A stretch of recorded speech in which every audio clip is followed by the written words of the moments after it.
You ready? Call the meeting to order. The first thing, rise for the pledge to the flag.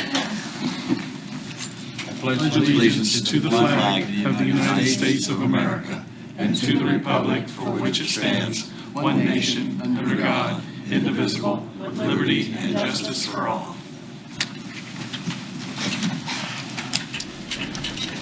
Okay, welcome to our meeting, joint workshop this evening. First item of business will be the approval of the minutes of our last workshop on April the 15th. So moved. Second. Any discussion or questions? All in favor, aye? Aye. Any opposed? Motion passes. Do you have a motion to approve the minutes? So moved. I'll second that motion. Any further discussion?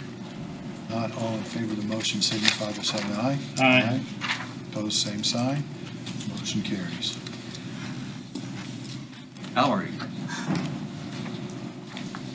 All right, good evening. Thank Good you for evening. having me. I'm here this evening to chat about our downtown revitalization grant program that we're hoping to launch next month. As you recall, the EDC was a recipient of roughly $5.1 million from IEDC's Lilly Endowment Blight Redevelopment and Reduction Program. And as a result, we have 3 projects that we're working on implementing. One is building 22 new homes in the Vale neighborhood with our developer in Tind, Indiana. The second is the revitalization of up to 20 properties in the Star neighborhood that we're working through a revitalization plan right now with our partners at Interurban. And the third is downtown revitalization program. So for downtown specifically, we were awarded $3 million of that 5.1. And as you recall, over the last 2 years, the city and the county have been implementing the HELP Downtown Revitalization Grant Program, where Wayne County government invested $1 million and city government invested $1 million of ARPA funds. We were able to leverage that investment to apply to the IEDC for additional funds, in addition to $1 million that you all approved last year, an additional match comprised of $500,000 from Consolidated Edit and $500,000 from County Edit. So we were able to leverage that $3 million local investment to apply for $3 million in which we were awarded. So that means we have $4 million to award in grants for additional downtown revitalization all across Wayne County. But the important part to note about this program is that we have to leverage our $1 million remaining match because the IEDC's grant is reimbursable. So we are going to have to launch grant applications, make awards. The awardees would then request the funding from our $1 million pool of dollars, and then we would have to then request reimbursement from the IEDC. So that $1 million will be circulating in and out of grants throughout the duration of the next 3 rounds that we plan to launch. So the program goals, we want to overall encourage the rehabilitation of commercial properties throughout Wayne County. And so within that, obviously we want to strengthen the commercial base, but we also want to incentivize and encourage upper story housing. So we have more downtown living options. We also want to stimulate more private investment. Through the HELP grant program, there were numerous applications that weren't funded because of the limited amount of funds that we have to award. So we know there is more demand out there, and this is a good way to incentivize further private investment. And then we want improvements really to be focused on elements that are visible to customers, neighboring merchants, and residents. So exterior facades, interior business improvements, and then of course upper story housing that new residents can take advantage of. And then we want to, as I said earlier, increase downtown living, but also as a result, the goal is to increase property values and increase the density of both merchants and residents in our downtown districts across the county. So I emailed out all of the guidelines to you a couple of weeks ago, but I'm just going to go through these briefly, just in case you have any questions about these guidelines. So as I mentioned, we'll be launching 3 rounds. Round 1 and 2 will be available to eligible communities. There are 12 communities with commercial districts that have water and sewer. You know, we feel like it's important to encourage additional commercial investment where there's public utilities. And so the first round will allow a look back period as well, because that is allowable by the IEDC, so we're going to be going back to investments that were made August 2nd of 2024. That is when the READY applications were originally due, and there were a lot of building owners that applied for READY funds, and then we pulled them into this grant program. We want to make sure we can include those property owners, and some of them have already moved forward with their projects without the grants, and so we want to support them in those efforts. Round 3, even though it's for incorporated areas as well, we will not allow the look-back period in that round. And so round 2, we wanted to reserve for the unincorporated areas of Wayne County. Because you all have committed a $500,000 of county edit, we want to provide the opportunity to reinvest those dollars into unincorporated areas. And so we'll be working with Steve to create some maps of eligible areas that have commercial districts, so to speak, or commercial corridors, I should say. And we'll determine those areas of eligibility throughout Wayne County that we'll be able to circulate to you, for your review prior to that being finalized. So just as with the HELP program, it's a 75-25 match, meaning we're providing up to 75% of the funding for these projects. The HELP program capped the grant at $100,000. Because we have double the funding, we're planning to cap the funding at a max award of $200,000. And for those HELP grant award winners, we're going to allow them to apply for extra funding if they have a project that is larger than the $100,000 grant that they received the first time around. So for the 75-25% match, a project must be $266,666 to receive that maximum $200,000 award. And on the flip side, we're setting a minimum project amount at $20,000, just from an administrative standpoint, right? We don't want to have to manage really, really small grants. We're allowing the same entity to apply for up to 2 projects as long as those projects are on separate parcels. We're not interested in funding the same building that has multiple addresses, and there's many circumstances of that across the county. So the allowable interior and exterior improvements are the same as the HELP program, with the addition of we're allowing building expansion and signage to be a component of this new program. We're not allowing self-performance either. We want them to hire a qualified contractor to do the work. And just as a note, this is a competitive process.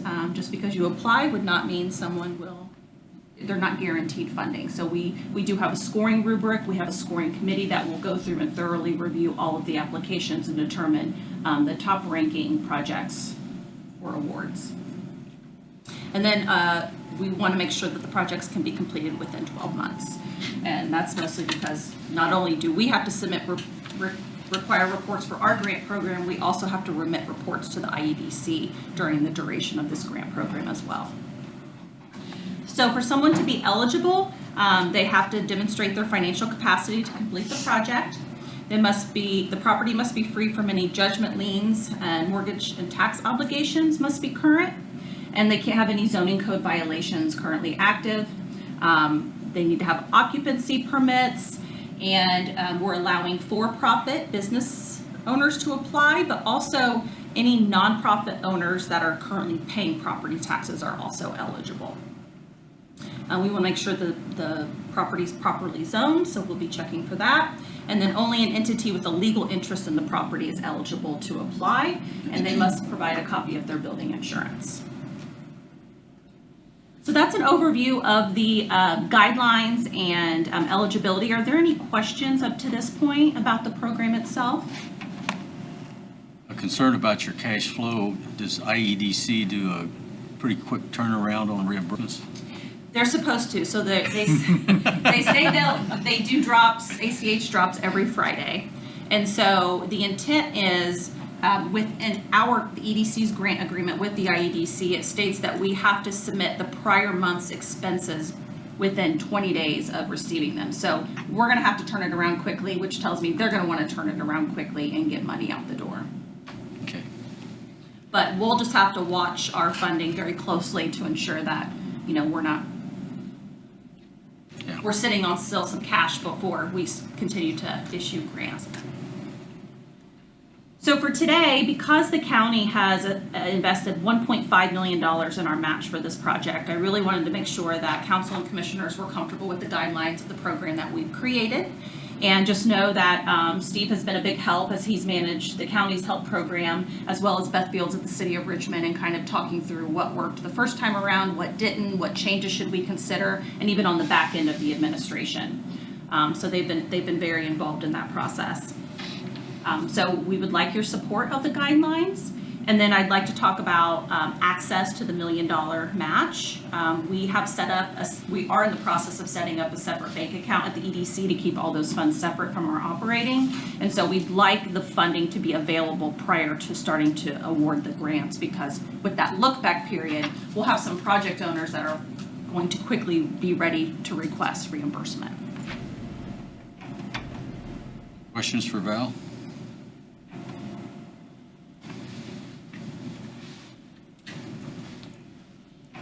You've done a good job.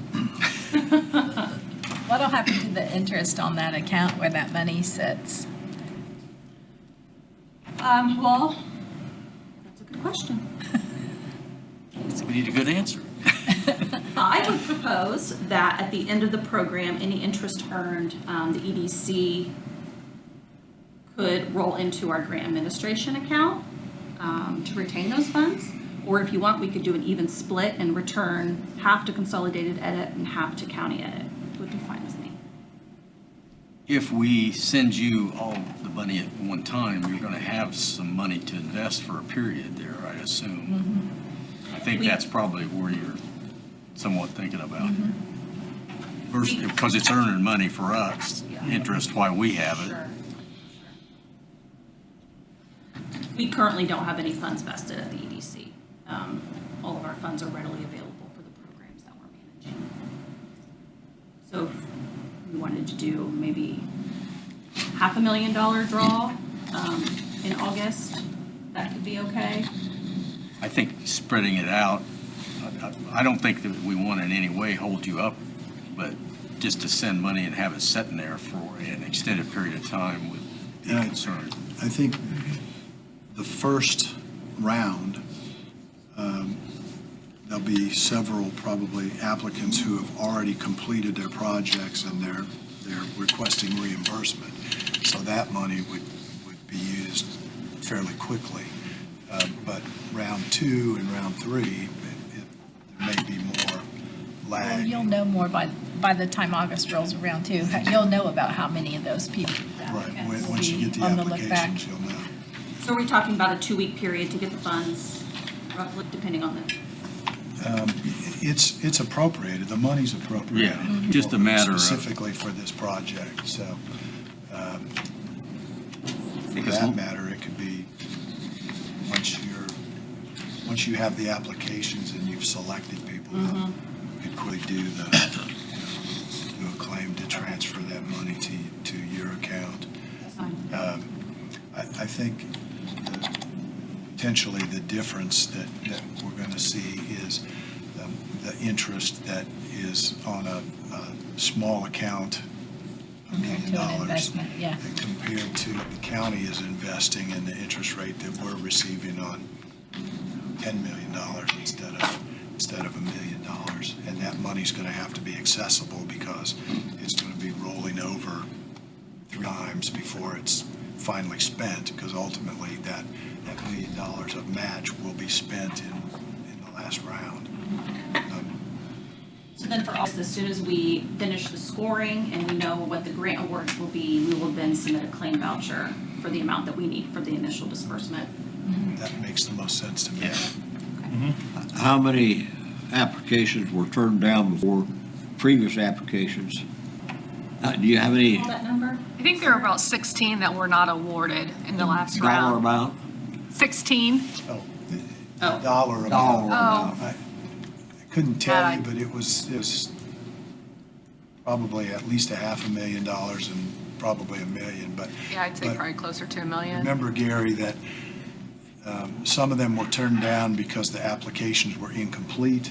Some of them were turned down because they weren't able to demonstrate that whatever ownership or clear title, or they they have to be up to date with paying their taxes, their property taxes and so on. That was my concern, if you had $1 million out there and you granted those.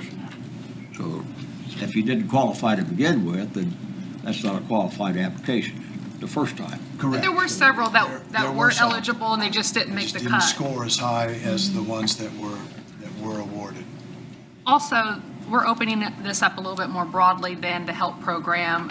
We're opening this up to 12 incorporated areas instead of just the ones that participated in HELP. So there are probably 5 to 6 additional communities that will benefit from this program. I do have one question with what Sarah was saying. So on one of your slides, it says, and residents. This is not a program that, we'll say, a single lady on South 8th Street can come and get paint and things for her house. Correct. Right? Yes. Okay. So I forgot to mention that all 12 of the participating jurisdictions have defined commercial boundaries. So we will have those maps on a website, and those will be the eligible areas within each community. Yeah, so there'll be distinct commercial boundaries. Do you foresee anything for this scenario that I just, in case anybody's watching and says, what about me? Is there anything that's coming down the pike for that type of thing? For residential property Yes. improvements? No, not this Help time. them? I will say that the commissioners are looking at the possibility of applying for an owner-occupied fix-up grant program through Okra.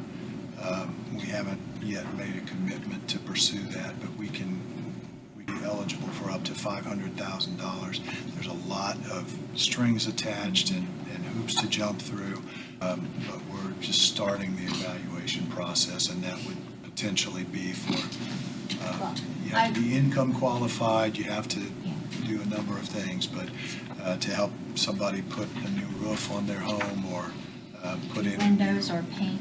And I will say on behalf of the people that have those issues, it'd be a great thing if you can come up with something, because we don't want to have this big, beautiful downtown, and you go down 9th Street or 8th Street, and it looks like you're going, someplace not very nice, because the people don't have the money to fix it. So we can help. Thank you. You're welcome. Well, look back, I'm not sure I understand that as it pertains to prior accepted applicants. If they had a $100,000 loan that offset a $150,000 project, they went ahead and put another 50 in it under their own, are they eligible to be reimbursed for that extra investment now?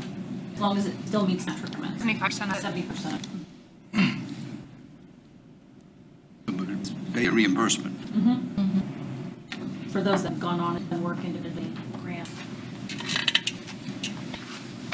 Any other questions on this? Okay. Thank you. Do you need anything else from us on this one? As long as you don't need a formal approval, okay, with. It must have been appropriated and She made mailed. those lines. The guidelines, yeah. Yeah, Motion approved, the lines. okay. second. Moved and seconded that we approve presented guidelines for the program. Any other questions, discussion? All in favor, aye? Aye. Any opposed? Make a motion for the commissioners to be done. I'd love to make a motion to approve the guidance. And I will skip your motion. We'd love to make to approve guidelines. Your motion is second. We'd love to do that. Is there any further discussion? Because I have a heart. Heard you're the commissioner with the heart. If there's no further discussion beyond that, all in favor of the motion signify by saying aye. Aye. Any opposed? Motion carries. Okay, Go forth and prosper. so you talk about PEX? Sure. So this morning, commissioners have already approved an edit grant amount of $85,000 for Primex Plastics. To their application. Correct. So this project is a roughly $8 million investment by Primex to invest in a new line that they're bringing in. And as a result, creating 6 jobs at an average wage of $24.65 an hour. And this project does meet all of the ED's edit grant guidelines. And so as the commissioner approved it, I believe all we need from council this evening is transfer. Correct. Bobby, I think you have the transfer. So the request is to transfer $85,000 from already appropriated consolidated edit in the Housing Accelerator project, which is line 33 and 921, into a Primex Plastics line, which would be 36024. Is that line already established? It is. How much is in the balance of that? In the balance of the Housing Accelerator, there's, what did you already commit? There's hundreds of thousands of dollars. Yeah, trying to think, I believe, is it 90 consolidated? There's a little over 5,000 in that line item. And so that project, round one, has been awarded and is being started. In fact, groundbreaking coming up in June on the first project, but it won't be needed this year. So we're requesting that transfer to cover this project.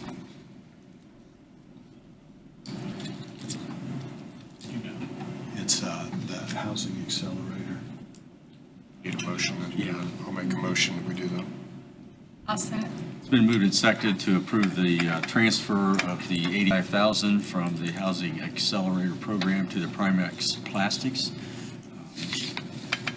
Any discussion or questions, addition? All in favor, aye? Aye. Any opposed? Thank you, and we appreciate the impact that Primex Plastics has had and will continue to have on our community, and appreciate their willingness to expand and their business here. So, Thank you. very good. Thanks, Val. Okay. One other somewhat related item to Val and her program is the land bank. All of you received the information of the request for appointees to the board of that. We have one appointment to the board of the land bank, which will be getting organized here very shortly. They requested that we consider appointing someone with a financial background. I've talked to Kyle Clark of Wayne Bank, who's been engaged with the county and the EDC on various things over the years, and he would certainly appreciate being a part of this land bank board. And so I would request that we approve the appointment of Kyle Clark to the land bank board. I'll move that we appoint Kyle Clark to the Land Bank Committee. Second. Moved and seconded to appoint Kyle Clark to the land bank board. All those in favor, aye? Aye. Any opposed? Motion passed. His appointment to that, I believe, will be for a 2-year term. It was being staggered, so that will be a 2-year term for him. If we could take just a minute and make the commissioner's appointment. Yes. We were asked to appoint someone with planning and zoning experience and vast knowledge on a wide array of topics. So Steve Higginbotham volunteered to participate on the board. And so I would make a motion that the commissioners appoint Steve Higginbotham to a 2-year term. Is that a 2-month term? Land Bank Board. 2-year term. 2-month term, right? 2-year term. 2-year term, yeah. Yeah. I'll second that. Thank you. We could make it a 3-year term if you'd Sounds rather. like a little confusion here. You didn't make yourself clear with that. None whatsoever. I'm not sure he had a choice. That's probably right. There are always choices, Misty. Always choices. Steve, I would have Ron write something up and make it signed for you. We have a motion and a second, believe it or not, to appoint Mr. Higginbotham to the board. Is there any further discussion from commissioners? If not, all in favor of the motion signify by saying aye. Aye. Opposed, same sign. Motion carries. Congratulations, Mr. Higginbotham, and thank you very much for your service. Thank you very much, yes. Okay. Our treasurer is with us, and I think she has a request. Thank you. Hi, Beth. Good evening. Welcome to our meeting. Beth Fields, Treasurer. I communicated with Beth Leisure, Finance Chair. Our part-time person worked 1 hour and 45 minutes over, 40 hours 1 week, which created a $54.44 overtime charge. I don't have an overtime budget. Amy Chenoweth, our payroll clerk, says we have several options, but she needs approval to take advantage of any. One would be pay it out of my 13480 line item for part-time, which would work. The others would be using a commissioner's overtime line item or using council's one time. Yeah, that's kind of silly. We just need her paid. If I had to do over again, I would have sent her home 30 minutes early. 3 days in a row, but No idea. I had no idea. You have the money in an account. Yeah, that's true. It's I probably do, and easiest when for she comes Amy. back in the fall, if I have to work her 3 hours Then you just to will. maintain that dollar amount, I can. So we want to transfer that within Payroll would budget. like some documentation or approval to be able to pay it out of. What about part-time? Sure. Do we have a motion to approve the transfer of the funds within the treasurer's budget? So moved. Second. All in favor, aye? Do we need a form? I'm not If sure I that could it's really a clarify, transfer. I think it's just. There's no a payment. One overtime line budget item to to it. transfer. Oh, that's Okay. two. So Pay you it would out. you Just would to have pay it out of create that line. Or to pay it out of my part-time line Okay. item Right, of yeah. 138. So let's make sure that we're in agreement that the motion would be to pay it out of that line. Yeah. Part-time line. Part-time lines. Okay. You got that one? Yes. Okay. Thank you. Thank You have you. anything else? No, unless you have any questions of me. Would you like to Jeff? volunteer to serve on the land bank board? I do not have the vast expertise previous to appointments, so I'm afraid. Good answer, Beth. Thanks anyway. No more Okay. questions? Evening all. Thank you. Thanks for Get out letting me for know. you, I Beth. appreciate it. Bye. Thank you. Okay, the question of the funding of the 3 sheriff vehicles that they're buying this year, they wanted an official motion that they would have the documentation that is to be paid out of a one-time line item. We talked about that in the past, but we had not officially taken any action, so I said that we would pass a motion hopefully this evening that would authorize a purchase of the 3 sheriff vehicles, and they will put those out for bid here quickly. As did clarify with the sheriff today that the accessories that would go with those cars is budgeted within their budget, so Okay. this would only include the purchase of the vehicles. They will be paying for the accessories out of a line item in their budget. Not out of commissary, but the budget. Do we have a motion to approve the purchase payment for the vehicles, the 3 vehicles from? Do we know about what the amount was? Yeah, I thought the sheriff would be here and have He that. was here and he left. Yeah, I thought he was. I mean, do we have a close You have a idea? paper, There's a you have a list. paper. Oh, do we? Okay. So it's 165 for the 3. Number 65. 165, yes. Right. Okay. That's, yeah. Which is an estimate from last year's Yeah. purchase plus 10%. So it will not Okay. exceed that. Okay, just checking. So a part of that motion then would be to authorize up to the 165,000 for the 3 Tahoes. Maps for clarification for the people watching, this is in their budget, right? No, The we other would, stuff. Your budget. The other things listed there. the accessories, the storage system, About in-car. $79,000 of that is for the accessory stuff. That's out of his budget. Yeah, Just the cars. just the car itself is of our one-time line item.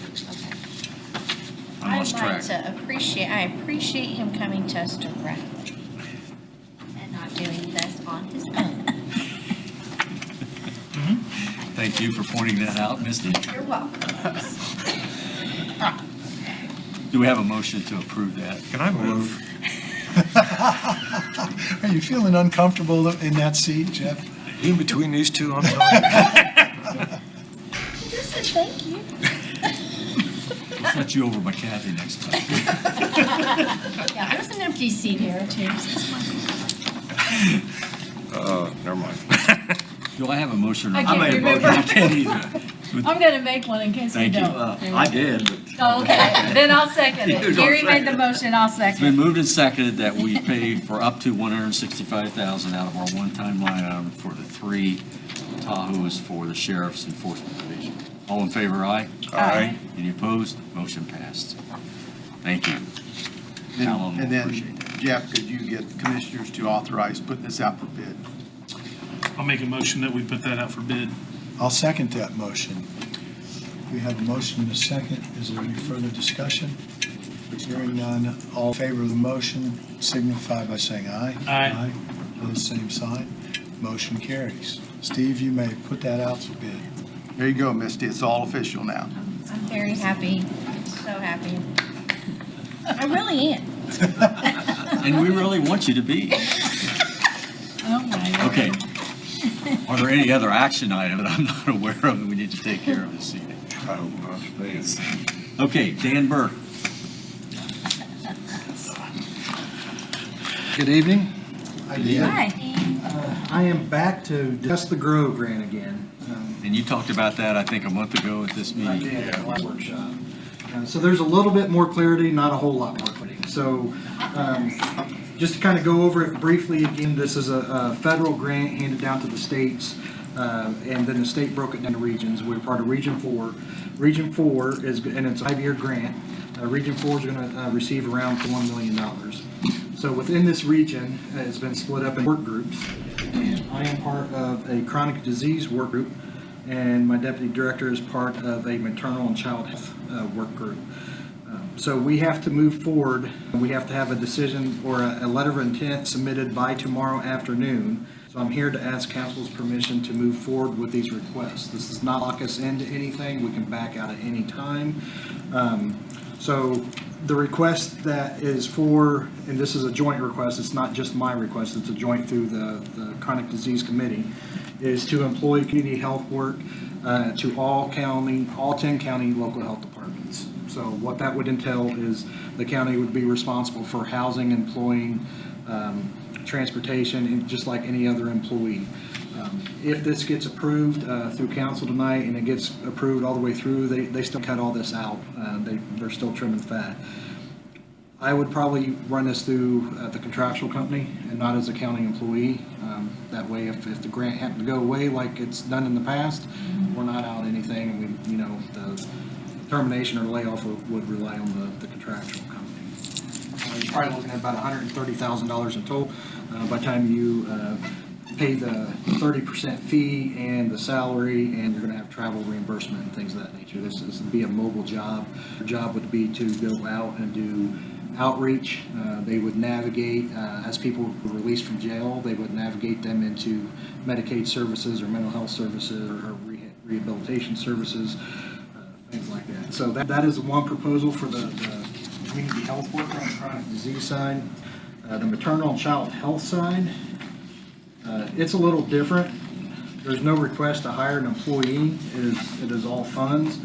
And what this do would, it would be for pre and postnatal care. It would also cover a little bit of chronic disease prevention for the infants and the mother and other needs that's related. So,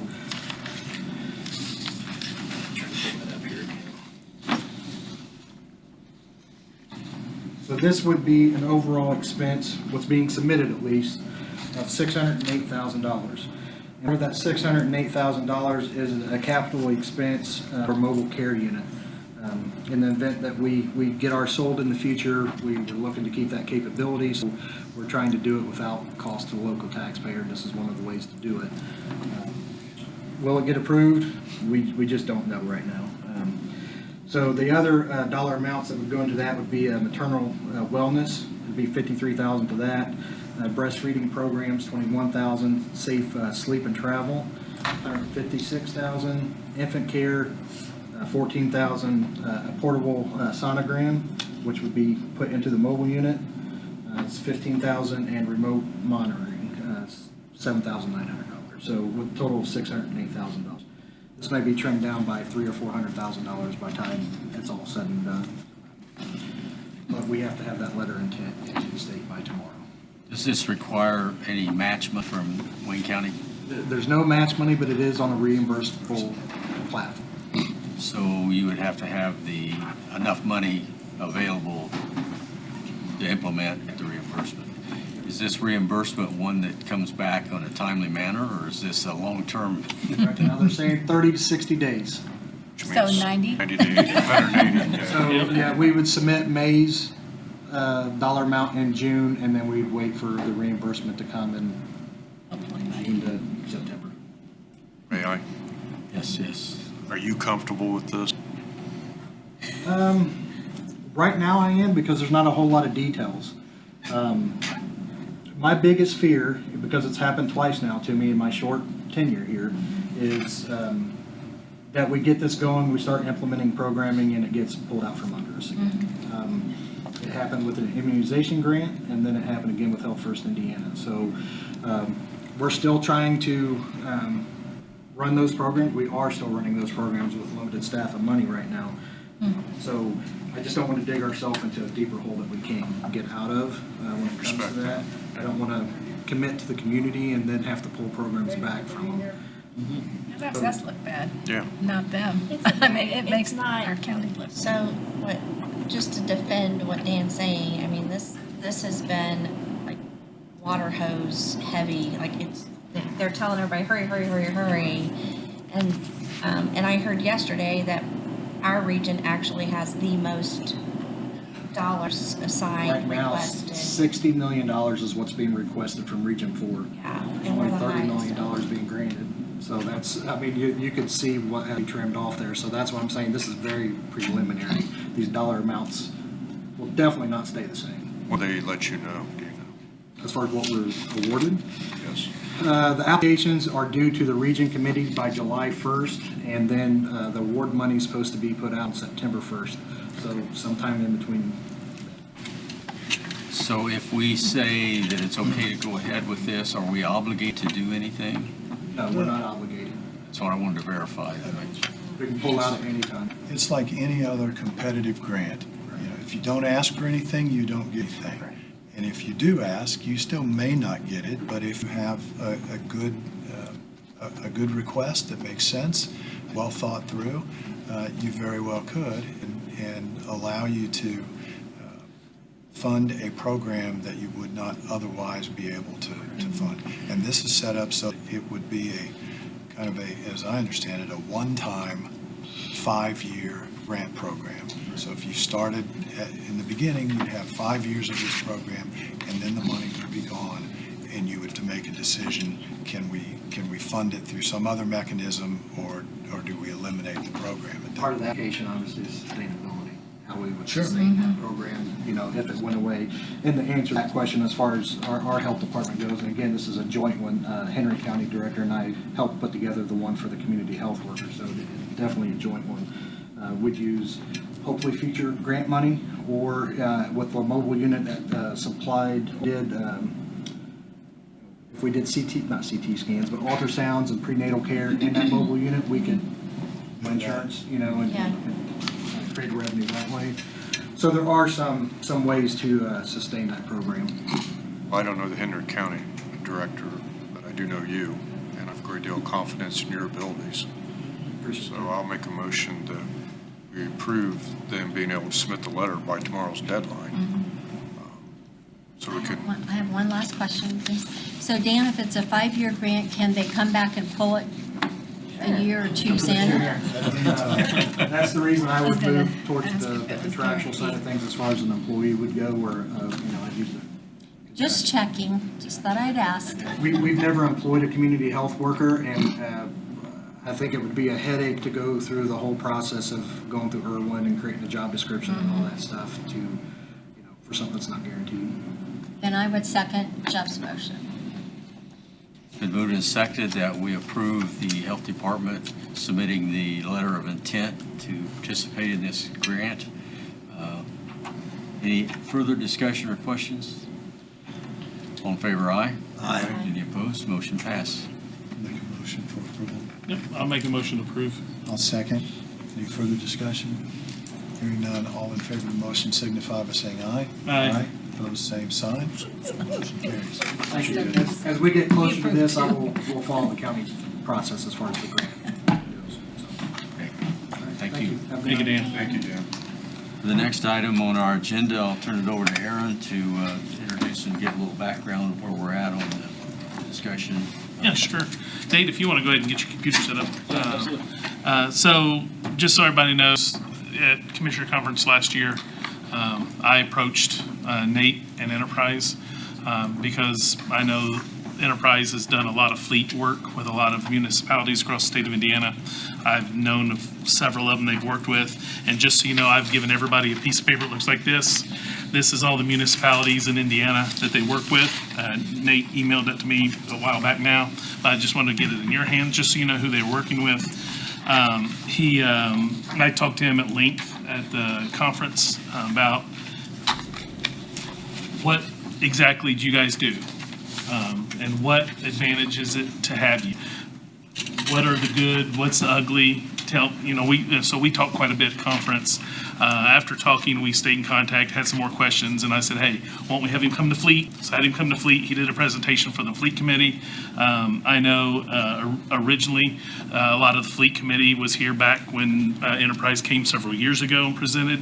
The program has changed tremendously since then, I will tell you that. Ask any of the fleet members what their opinion is. I will let you ask them that. My opinion, I do see a lot of value in this. I know Ron has a few questions and he tonight, I'm sure.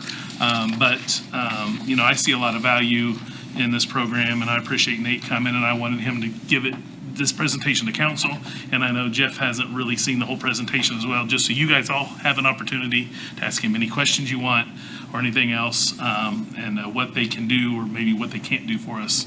So I will turn it over to Nate, and thank you very much for coming. Appreciate it. Thanks for having me.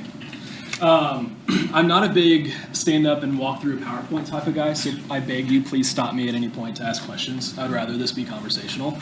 And I know time is of the essence, so I won't take too much time at all. Quick introduction. My name's Nate. Been with Enterprise going on 10 years now. Started at a local rental branch, just like every other Enterprise employee. Worked my way to the Indianapolis airport, where I operated about 4,000 to 5,000 cars for 2.5 years. Then the fleet side of Enterprise that very few people actually know about offered me to step into that role, which now I've been there 3 years. On the fleet side, right now we've got about 50 municipalities that we're partnered with. That does include, for a majority of those, police and sheriff. I'm here tonight to make sure you never have to go to RFP or bid for a sheriff's vehicle again. So, on high level fleet management, it is very much a hands-on, proactive, and strategic partnership. What I've been working with Steve, Aaron, and the fleet committee is planning on what, if I were Wayne County, what would I do in 2027 in terms of replacing vehicles? What vehicles would I target? What is the price going to look like? What is going to happen to your operating expenses with maintenance and fuel if you replace these vehicles? And then giving that to you proactively, typically right now, that way you have it in your hands to plan for it before you're finalizing your 2027 budget. So it is very much a hands-on, consultative, proactive partnership. To Aaron's point, 4 or 5 years ago, Enterprise was strictly a leasing company. If you partnered with Enterprise, you had to lease. That is no longer the case. I will tell you, 90% of our municipal partners do lease because of SEA1, because of how expensive sheriff vehicles are nowadays more than ever. So they have that option in their back pocket. But again, should Wayne County decide to move forward and didn't want to lease, completely on the table. Not a problem at all. Now, in terms of due diligence, we do have due diligence contracts with Sourcewell, E&I, and TIPS. So all of our municipal partners piggyback off of those existing RFPs, those bids, in order to fulfill their due diligence process. And I think I've already did I send that to you already, Aaron? If not, I can provide it to you. Absolutely. A few of the partners that we do partner with, you do have a full list in front of you. By all means, if you know anybody on that list, please call them, and I'm sure they'll give you high graces about what we do and the impact that we've had. On the dates on that list, where it says the last activity, Yes. Have they been with you longer than that? Yeah, so last activity is the time there was a meeting logged, a note logged, a call logged, something like that. So is there any way that we could narrow that down to someone who's been with you for several years? Absolutely. Okay. Yeah, I mean, to give I you called a few. a couple of them, and they just started. Who's that? LaPorte. Yep. Warren County. Yep. Warren County and LaPorte are both new. Yeah. Yeah, I'd give you a list. Like Howard County's been with us for a decade. Howard County or Kokomo? Howard County. St. Joseph's County been with us for Could you send me that 14 years. a list of 4 or 5 of those that's been with you for a while? Absolutely. 100%. Now, high level what we do, municipal government vehicles are known for, they go very low mileage. They go 4,000, 5,000 miles a year, exception being sheriff. Those idle way too much. Typical municipal vehicles go 4,000 or 5,000 miles a year. That would tell you that, okay, if we're going 5,000 miles a year, we can hold this vehicle 10, 15 years and it'll run forever. And unfortunately, most of us know that's not the case. Vehicles aren't built the same way they used to. Warranties expire at 3 years, whether you like it or not. So to give you an example, the city of LaPorte had a 2018 F-150 blow-in engine at 21,000 miles. That engine was going to cost them $19,000 until we stepped in and made Ford foot the bill. So high level, it's when does it make sense to replace a vehicle, either being year or odometer, and then what does that look like financially? So what I'm going to show you today is just a conceptual plan of, right now your fleet's average age is around 11 or 12 years old. What would it look like on the budget if we got that down to 5? So you get rid of every vehicle that's 10 years old, 100,000 miles, whichever one comes first. You put the fleet on a proactive and strategic 5-year cycle plan. So now, even if it's 5 years old with 30,000 miles, I can take it and sell it direct to consumer, where now government has to go to auction. So that's another massive impact that I have on the budgetary side is I can sell, for example, the Sheriff's Tahoes. With 100,000 miles, I can sell them for $30,000 all day long. Today, you guys are selling them for 10, 12, 15 at auction. Or less. Or less. So I'll show you financially what that entire impact looks like. This is what Wayne County's fleet looks like today. So 91 vehicles that we analyzed. Those vehicles I could sell today for $1.7 million. That's what we think those are worth, completely sight unseen. The things that jump out, average holding period being 14 years, and then you've got, is that 34 vehicles that are outside of 10 years old. A couple things that resonate on the age are the different safety implications that come with running an older fleet. You know, the city of Indy has a new legislative endeavor called Vision Zero, where by 2030 they want to have 0 municipal fatalities at the hands of vehicles that the city owns or manages. The city of Indy has 784 vehicles that are older than 10 years old. So very similar concept that we showed to them and model that we're showing to them currently of how do you do that without having a dramatic impact on the budget at the hands of your taxpayers. 40 vehicles in the fleet don't have backup cameras, 23 don't have automatic braking, and 4 don't have anti-lock brakes at all. So a couple of things that we look at when we're looking at the aged fleet to say, if you were to replace those vehicles, which, I mean, that's 40 vehicles up there total when you kind of back into it, or a little bit more. What would that do to the safety of the fleet, the age of the fleet, potentially your insurance costs? How would that mitigate any accidents that might happen in a county vehicle? Before I jump into the actual dollars and cents, does anybody have any questions?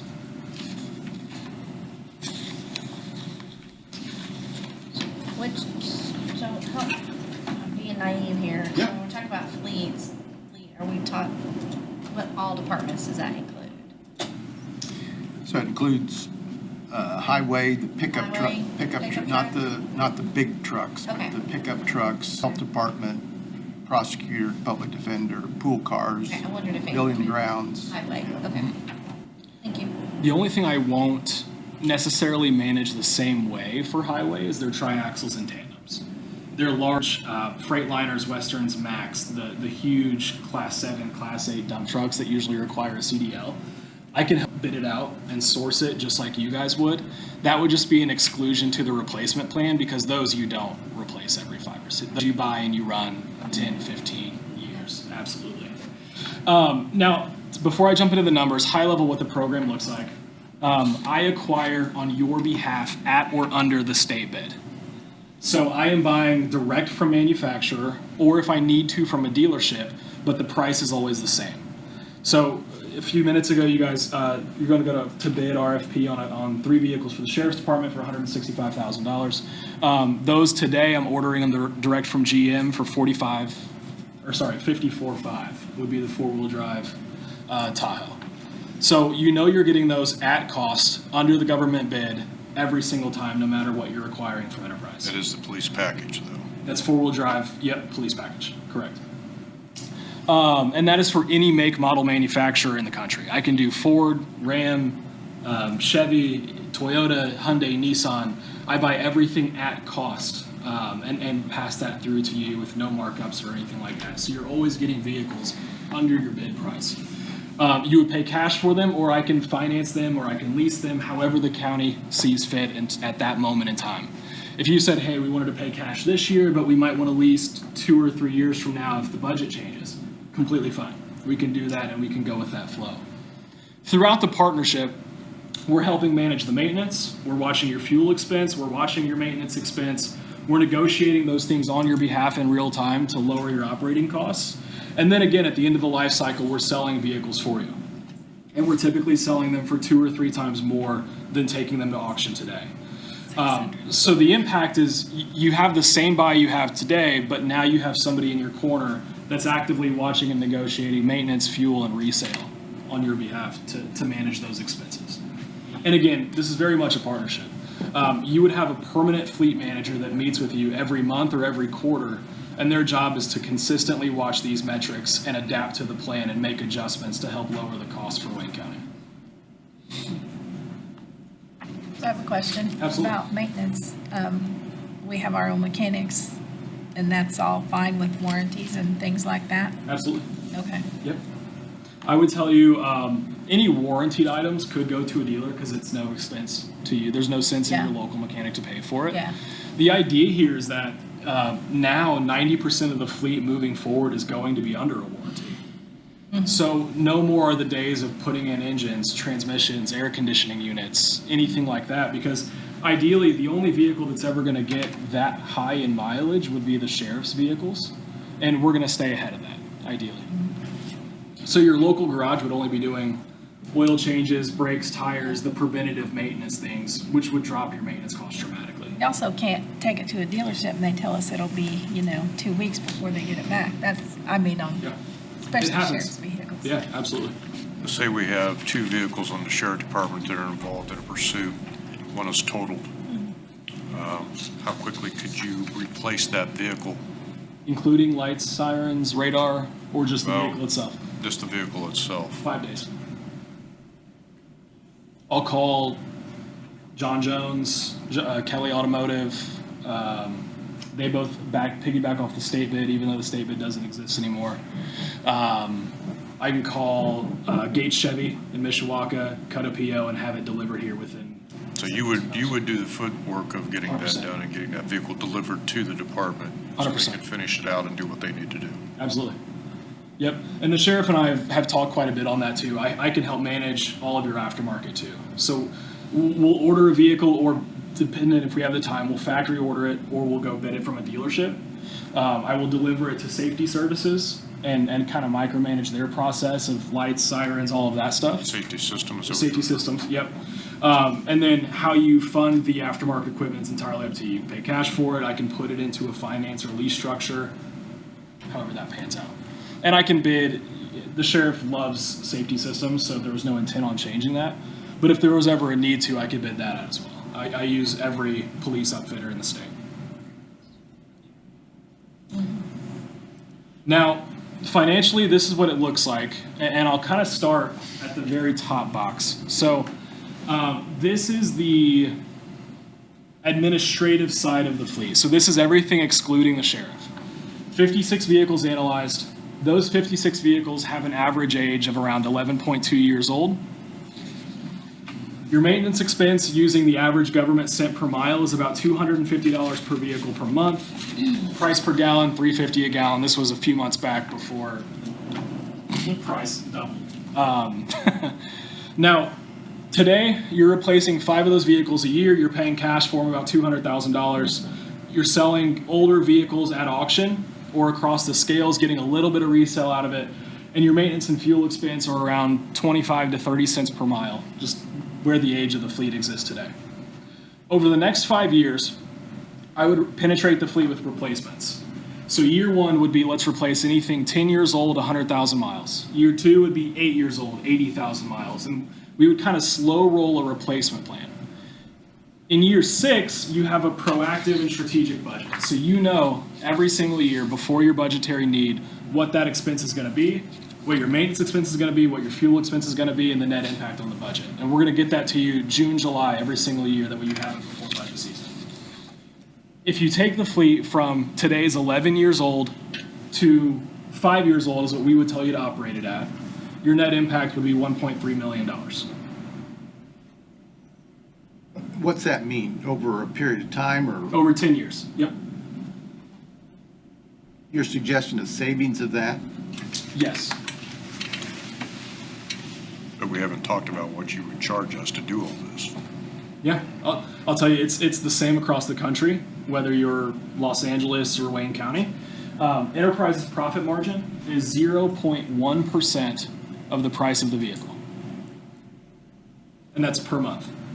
So if it's a, let's say it's a Chevy Equinox for the health department, it's a $30,000 SUV, you're paying Enterprise $30 a month for the partnership.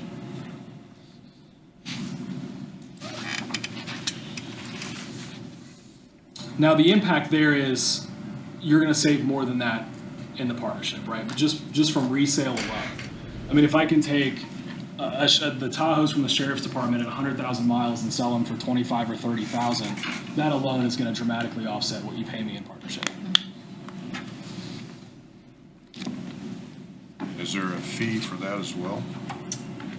In terms of Selling. You selling the vehicles? Is there- it's built into the lease or finance structure. It's a flat $400 per vehicle one time when we sell it, and that just comes out of the resale. And that's more reconditioning. When we pick it up, we ask for sheriff specifically. We ask to take off the lights, sirens, the equipment you want to save. We'll handle graphics. We'll recondition the vehicle, and then we sell it to pretty much dealerships that bid up the price against each other on their lot. Is there an auction fee? That is what that is. That $400 flat one time.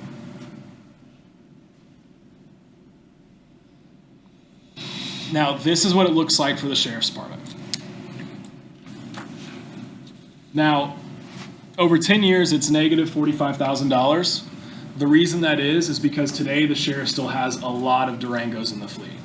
So this is, if you sell off their Durangos over the next 5 years and you replace those with Tahoes, as you know, Tahoes are significantly more expensive.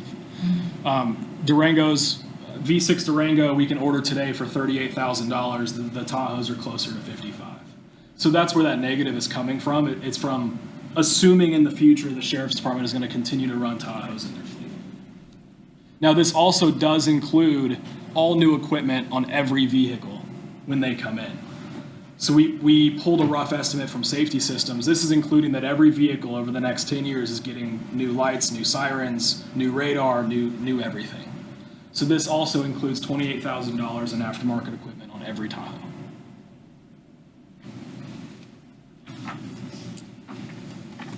Now, again, high level, there is no commitment that you have to replace this many vehicles. There's no commitment that you have to, Enterprise says we have to replace 40 in the first year. That's not a thing. Ultimately, the commitment that we're looking for is to the partnership itself, that Enterprise can be a valuable partner, that it's going to save you time, it's going to save you money, and that it's going to be extremely beneficial for all the departments. In front of you, I believe, are the partnership agreements. Those are the contracts that we have in just partnership. I'm allowed to buy for you. I'm allowed to sell for you. I'm allowed to help you with maintenance. I'm allowed to help you with fuel expense, things like that. And then I believe Aaron also passed out the synopsis that we built for Wayne County. Tell me that amount again on the outfitting a car that you get, outfitting a new Tahoe. The estimate we got from the sheriff was $28,000 in lights, sirens, radar, cameras, all things included. It's kind of low.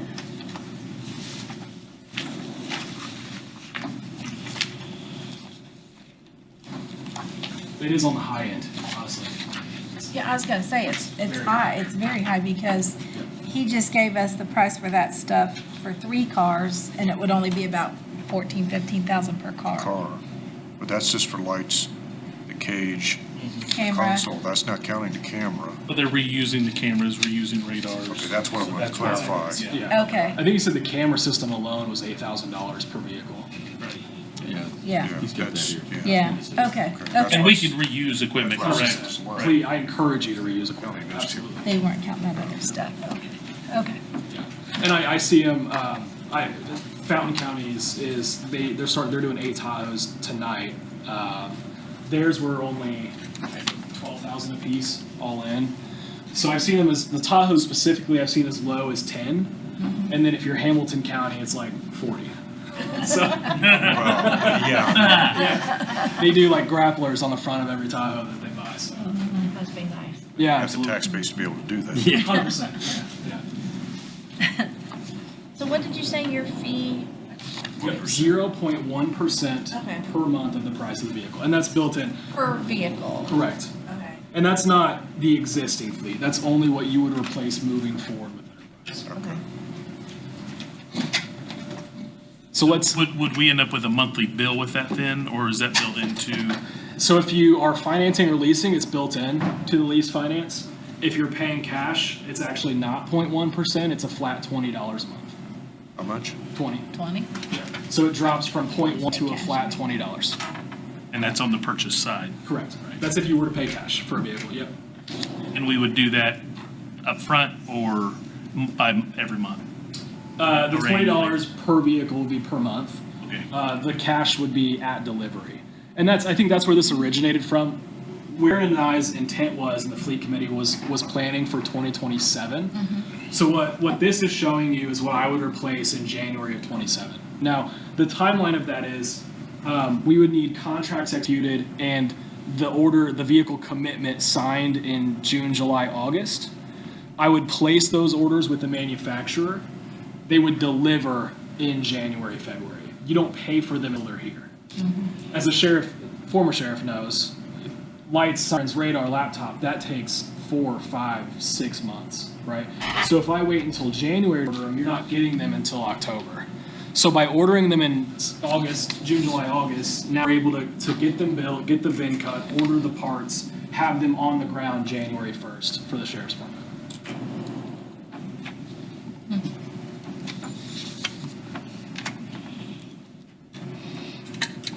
I'm sure you heard Dan talk about our health department guy. Yep. I'm sure you heard him talk about the mobile, Mobile health unit? right? Absolutely. Which right now it's a motor home, which we're considering some change there. And I know he's talked about doing a trailer.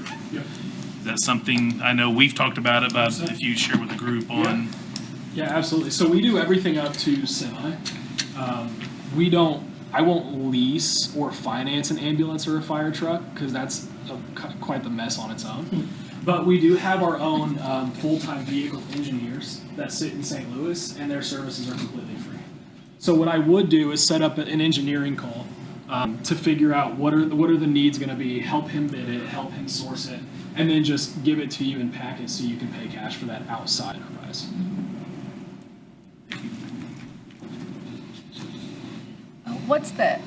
Is there an advantage to leasing? 100%. It costs more, doesn't it? It does. Yeah. It does cost. The advantage is could the cash be used elsewhere? That's the. So if we have the cash to pay for them, we're then better pay off. cash. Yeah, if Okay. you've got the cash, pay for it. I would tell you, really the large push in business for us this year has been smaller cat. This year alone, we've brought on Warren, Tippecanoe, Putnam, Fountain, Benton signed last night. A few more. All counties, as you probably are picking up, don't have a ton of funds laying, right?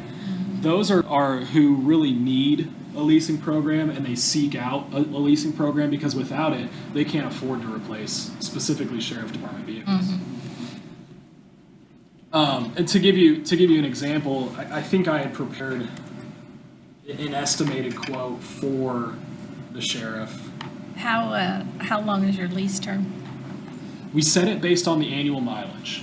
So if, for example, I see the. I know. For example, really it's when do you want to sell it, right? I would tell you Tahoes we want to sell between 80 and 100.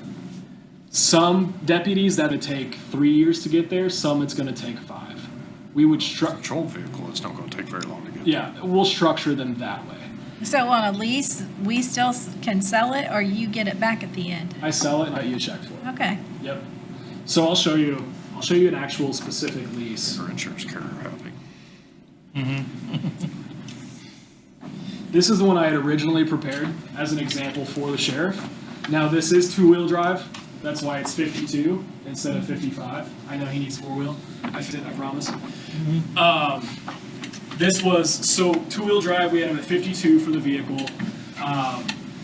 The other was $20,000 in lights, sirens, radar, all those things. And we put this on a 60-month term. In this scenario, the lease payment was $11.87 a month.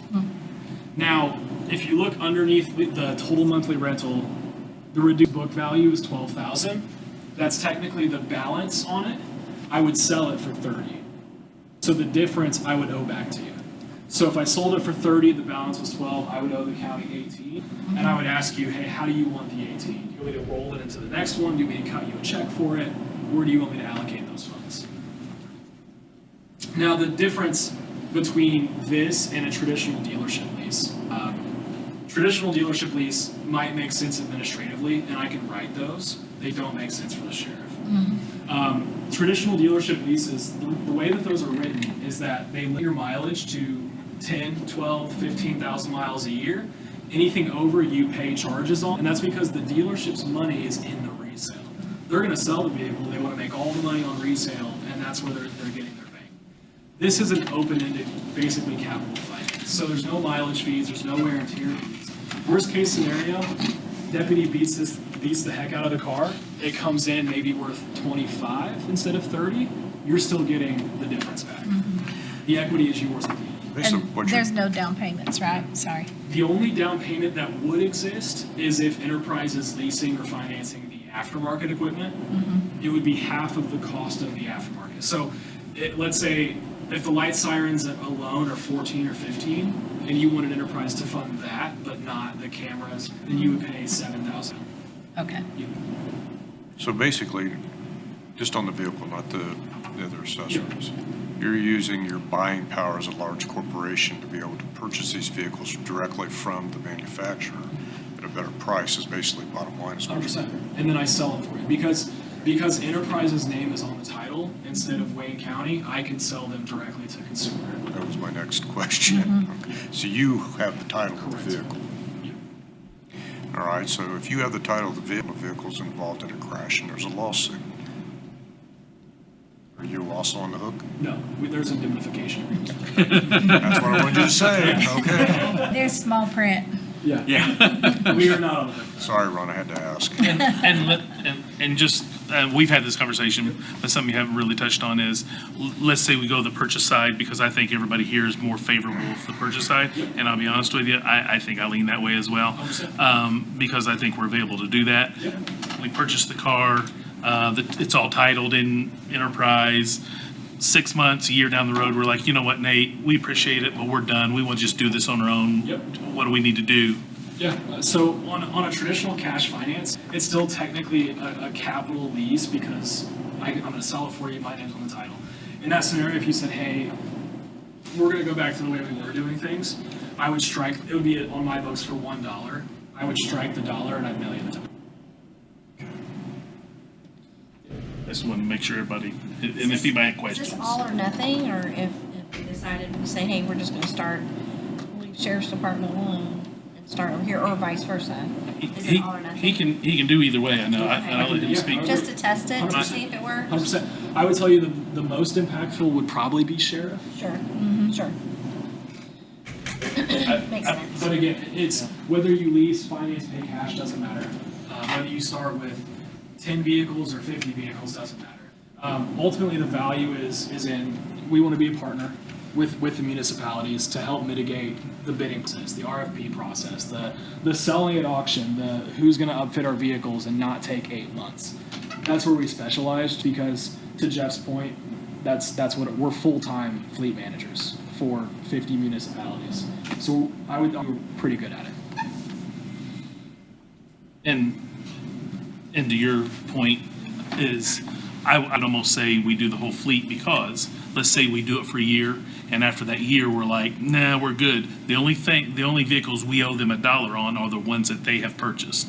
Our fleet that hasn't flew out yet are still ours, and they don't have anything to do other than they'll resell What was it the for us. recommendation by the fleet committee?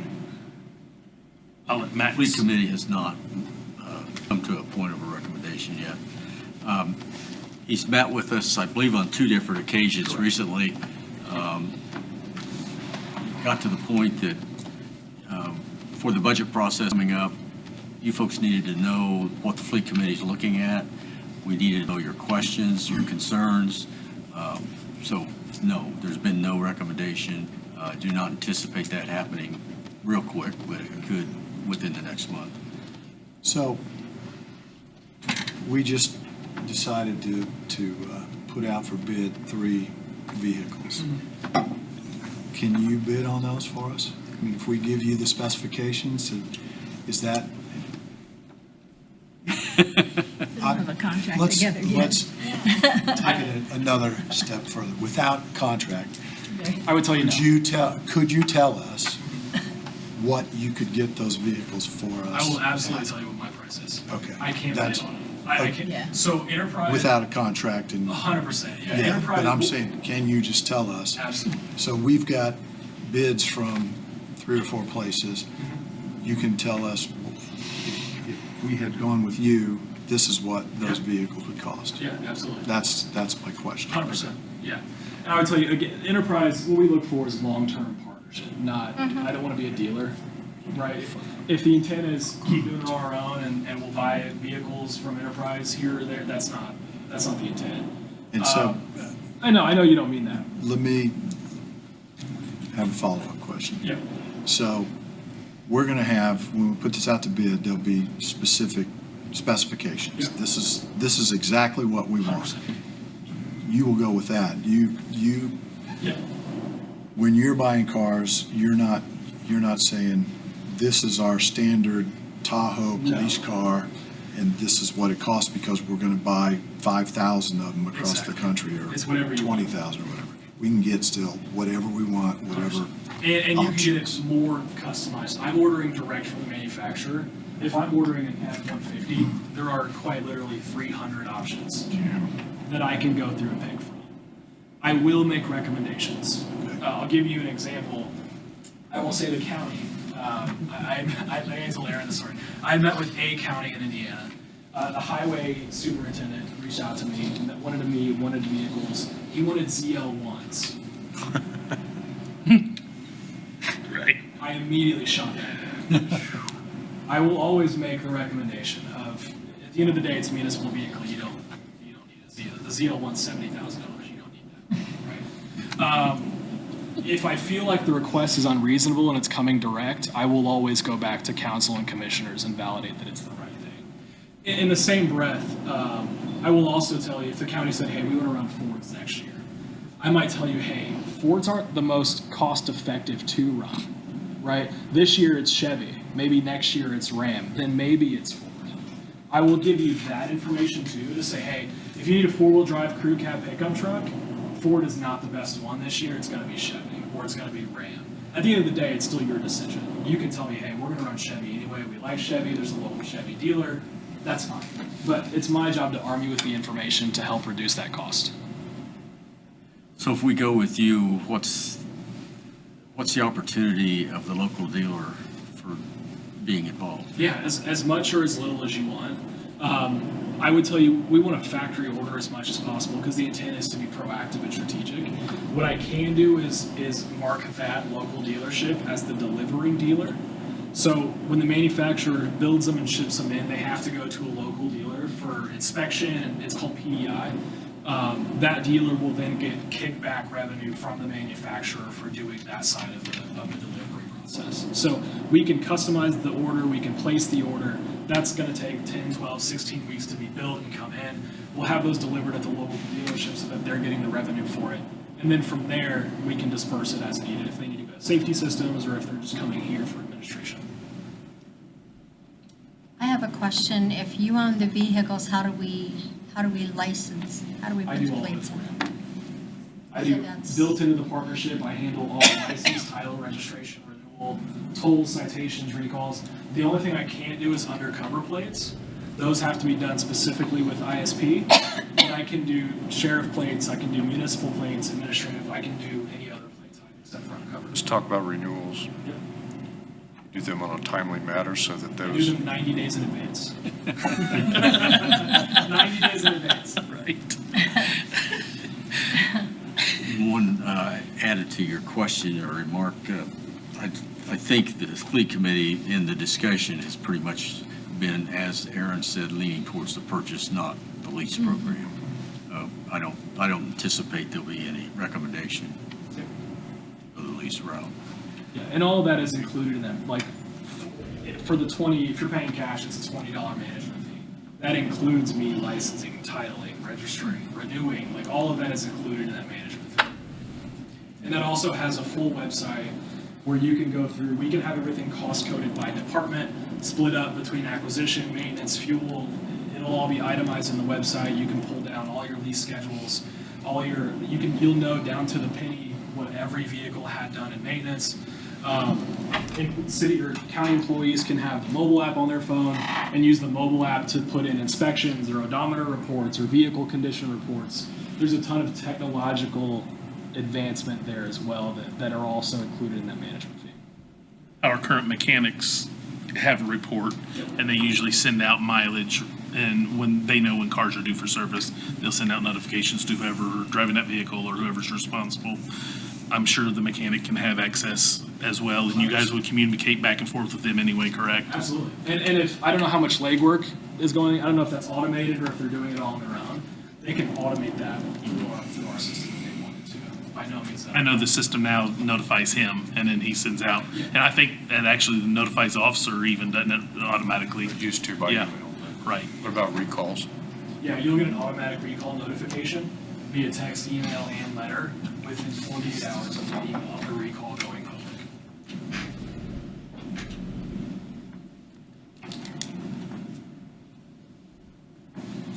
Well, the fleet committee will be discussing this next month. Could very well have a recommendation, we don't know yet. I mean, if we do this, we gotta do it before budget. So we're gonna have to Yeah. know the impact first, what the exact impact's gonna be on us starting out. And we said a while ago that only the fleet committee has been involved in the discussions up to this point.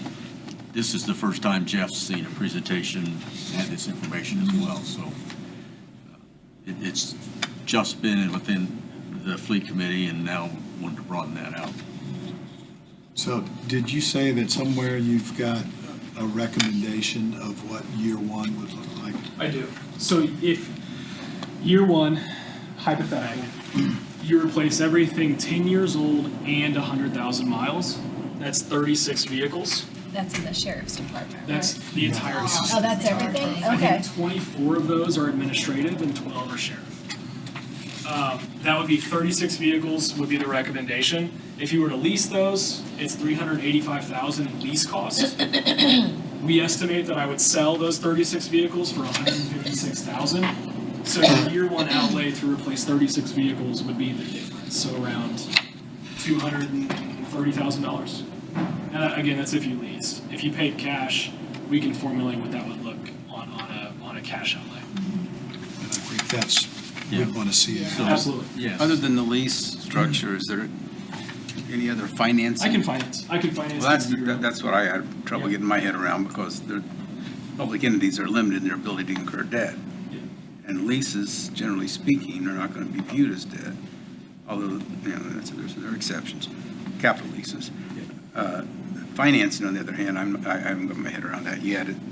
I know several of the attorneys here, so I can show you how to do that. Now, these are structured as capital leases with the residual balance. Basically, all I would do for the capital finance is adjust the depreciation rate. So this is 60 months at 1.35%, leaving a residual balance of about 25% on the back end. I would change that to 60 months at 1.67, so that would be, there would be no balance to the back end. It's depreciated to zero, just like a traditional finance. And I was gonna, last thing, what I'll show you, and I can give this, I would assume Steve's probably the best person to give it to for now. This is an actual breakdown of the vehicles being targeted for replacement and the year, and this is every vehicle in the county. So it's got the exact vehicle that, every vehicle in the county and the year that we would recommend replacing it in. You sent that to me. Did I already? Okay. What I would do is go through, there are going to be anomalies in this. A couple of these, I'm sure, are pooled vehicles that never get used, that maybe we don't even need anymore. Some are going to be underutilized. We can just sell them. We don't need to replace them. That's always going to exist. So if you guys could go through this and figure out what actually does it make sense to replace, not just what does the data tell us, Exactly. that would help narrow down that a lot. That'd be a task for the fleet committee. Yep. Yeah. So Like, I'll we tell can you- pick and choose. 100%. It's like say, I'm not saying we'd never not give the health department cars, but just saying, oh, we don't want to do the health department, those can all come out. 100%. Okay. Yep. So would you replace, for instance, the coroner has a pickup truck? Yep. You would just automatically replace that with Another, if that pickup truck works the same one. so those things have like electric lifts in them and stuff, all that's, it's all the same. Okay, awesome. Just like you guys do, I would bid out the aftermarket. Or we could take that Or one you and use it again, okay. Okay, I appreciate you coming and Absolutely. sharing all this with us. As you have questions and you think about this, Aaron's probably the best go-to person to talk about that and get any follow-up that you would need. And I know Nate's available. If anybody wants his email, I'm sure he'll be glad to answer any questions you have. So I'll be glad to share his email with everybody. Thank you. Absolutely. Thank you guys for having me. Thank you very much. Thank you, Nate. Thank you. Good to see you. Okay. Mr. Hickenbottom, are we up to? Yes. I didn't give you a project list tonight because I wanted to focus on the courthouse front entrance, but I will touch on a couple of projects that we talked about. Fairgrounds parking, it's obviously been stopped with all the rain. If you've been out there, there's pretty good mud puddle out there. They've got all the drainage in. Is the drainage working? Mostly, but Mostly, that's a no. it's a good test for It's it. not sloped correctly to go to the drains yet. Oh, okay. They've started skimming off the part where the gravel's gonna be. I'm hoping they get gravel down before the fair starts, but it'll be several days before they can get back on it. It's pretty It'll dry rough out before fair time. The camping upgrades, though, will be done. They tell me they will be done before fair, so all the 50 amp plugs, all the water will be in, all those camp spots that we've added will be finished before fair. The courthouse security entrance on the west side is still on track to receive our bids on June 10th. The jail generator switchgear got some bad news this week. They just cannot find the part for the switch. So their next step is to see if the manufacturer can take the current switch, the coils on the switch that are bad, and see if they can't rewind it and certify it as they would a new part. Now, I'm not real confident in that. Sounds right to me. So I'm gonna reach out to DLZ, you know, they build jails, to see if they have something that could be an option for us. I just don't have any good information for you today, but we're continuing to try to work on that. I want to focus though on the courthouse front entrance, because remember, part of this has been paid for with ARPA money. I want to show you the budget to date. So you've got a paper in front of you that the top of it says courthouse front entrance. Remember, this project was more than just the front entrance of the courthouse, you know, because the dollar amount doesn't reflect just the rebuilding of that. Remember, we were We needed to upgrade that because we needed to make it ADA accessible. We needed to expand the parking depth of where the emergency vehicles park there on the 4th Street parking. We wanted to remove all those bricks that had been in there since the 70s that were breaking, and in some cases up around the sidewalks were hazards.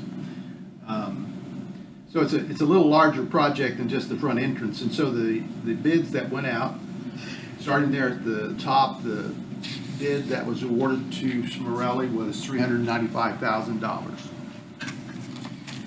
When we talked about this, and this, if you can remember back, this has been just a number of months before, when this bid first came in, we talked about adding a sidewalk from the north entrance of the annex to the public sidewalk.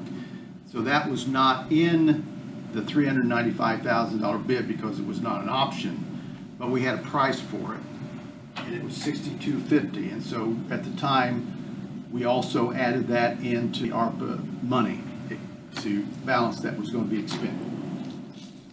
And LWC's contract price was $42.5. So the total ARPA amount was $443,750. And that's what was budgeted in our ARPA plan. And then we didn't put the 10% contingency in that because we didn't want that money to be locked into ARPA money that we may not be able to utilize. So you agreed then that 10% would come out of the general fund, whether that's the council one-time or contingency, but we committed $44,375 for that, for a total of funding for the project of $488,125. This has been a challenging project. Take longer than, you know, I thought, you know, when we just got finished with all the bathrooms and the jail piping upgrades and the HVACs, I thought pouring some concrete would be pretty simple. Well, remember when they pulled off the bricks, if you put pavers down at your house, there's sand underneath them, and underneath our pavers were 8 inches of concrete. So that was not known at the time, so that added to the cost. So the first change order that you see there, remember when we first started this, the plan was to have the temporary entrance at the south end of the courthouse. After we presented this plan, the courts pushed back on that because they didn't want the public coming into the south entrance and going by that courtroom. So we had to revise the plan to utilize the front entrance, but we couldn't have the front entrance closed at any time. It had to be accessible all the time. So we had to go with a shorter time frame to get that in place. So they had to work on weekends and evenings, which obviously added overtime costs. So the first change order was to change that front temporary entrance to the front of the courthouse, remove those big planters that were there, and then remove the concrete, jackhammer the concrete that was under all those pavers. So the first change order was for $11,038. Once the once the ADA ramp was in, it comes down on the south side of the main entrance. To access the handicap parking, they would have had to, where that comes down, they would either had to come down and go onto the sidewalk and then down to the existing and then around the island. So to have a more direct line for the handicap parking, we needed to add a handicapped ADA accessible ramp in the curb. So the second change order was for new ADA curb ramp. Change order number 3 was at a sidewalk. That was the one we had planned on for all along.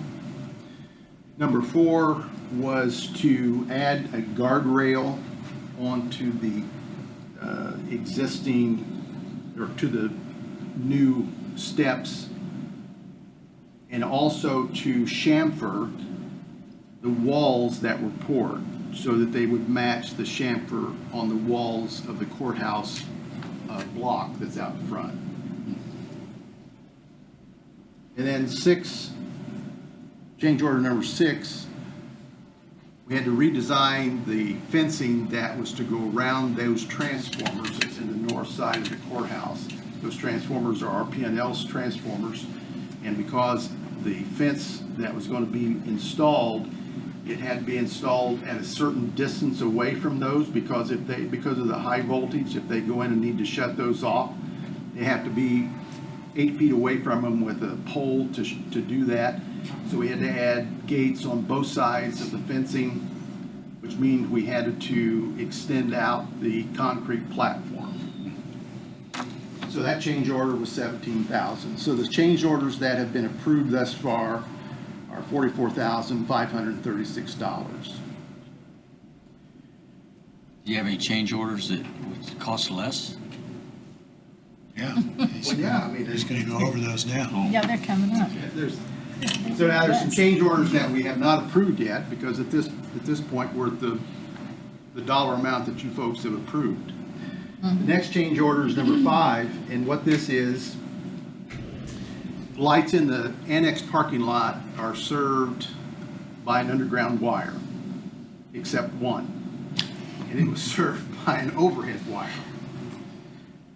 The lights that we are replacing with cannot be fed by an overhead wire. It has to be fed by an underground wire. So the light that is in the island on the west end of the annex parking lot has to have an underground wire to it. And that's change order number 5. Leave it off. Yeah, do we need Leave it? that light out. Leave that light off. Leave that light out. Do we need it? Number 7 is an additional light. So with the bid specs were made, the bid specs called for 13 lights. And that includes along 4th Street and the annex parking lot. The bid documents, the drawings, there's actually 14 lights. So the contractor only bid 13, so we needed to bid 14. So that's what item number 8 or 7 is. Change order number 8, the current lights, they were initially controlled by a timer. The timer has no longer worked.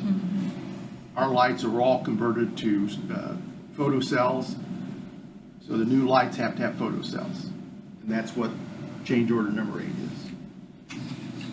Change order number 9 is void. 10 is the bollard covers. So remember in the drawings, the bollards were to have a black cast iron cover. Well, they were ordered after the tariffs went into place. And the tariffs on 5 bollard covers is about $6,000. They had an 85% tariff.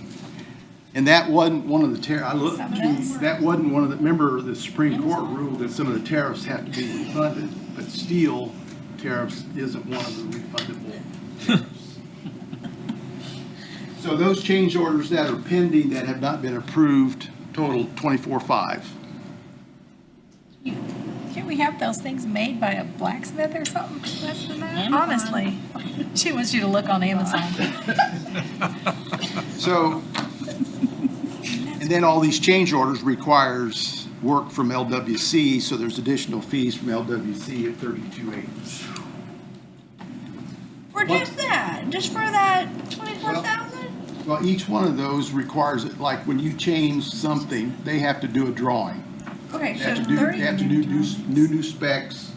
32,000 to spend 24,000. Originally, they only charged Is 40. that right? But it's all those change orders. It's all 10 of them. It's for all 10. Yeah, it's all 10, not just All 10 of them, but it was only 42.5 in the beginning for the whole project. I understand. So that's still 50%. I understand. Hey, don't shoot the messenger. He's just trying to. Yeah. Let me, I'm will not say- mad at you. I'll do this the way I do at work with children. I'm not mad at you. I will say What we're this. talking about. I will say this, that I think that we are due a credit on some of these change orders because they weren't our fault. Yeah. I was going to For ask that. example, the transformer 13 fencing, lights versus 14? pardon me? 13 lights Yeah. versus 14? Yeah. I mean, some of this wasn't our fault. And I think that the contractor and the architect need to eat this. So that'll be negotiated later. Steve, what is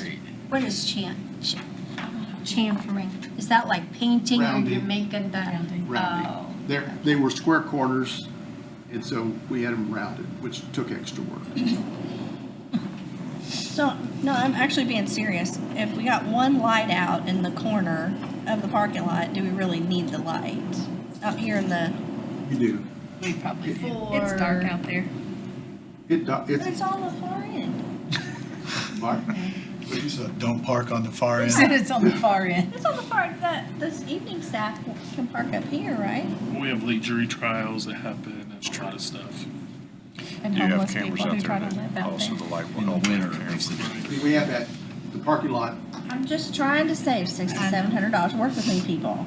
Or It's we dark go at away 5 with the o'clock bollards Or ballards or whatever those Bollards. things are, bollards. So that's Now- 8,000. Do we now really one, need serious? one dollar amount that I don't have for you, Security. listen to this. Oh, it gets better? It does. 4th Street was vacated 10, 12 years ago. I don't know. It's been a long time You ago. requested it. Yeah. What wasn't vacated was RP&L's district down through there. The lights along 4th Street have belonged to RP&L all along. So when we said we were going to replace these lights, they'll take them out, but they also wanted to take out the bases, which are big bases. I mean, this is big concrete, which we were going to use. And they were going to pull all their wire out because they could use it again.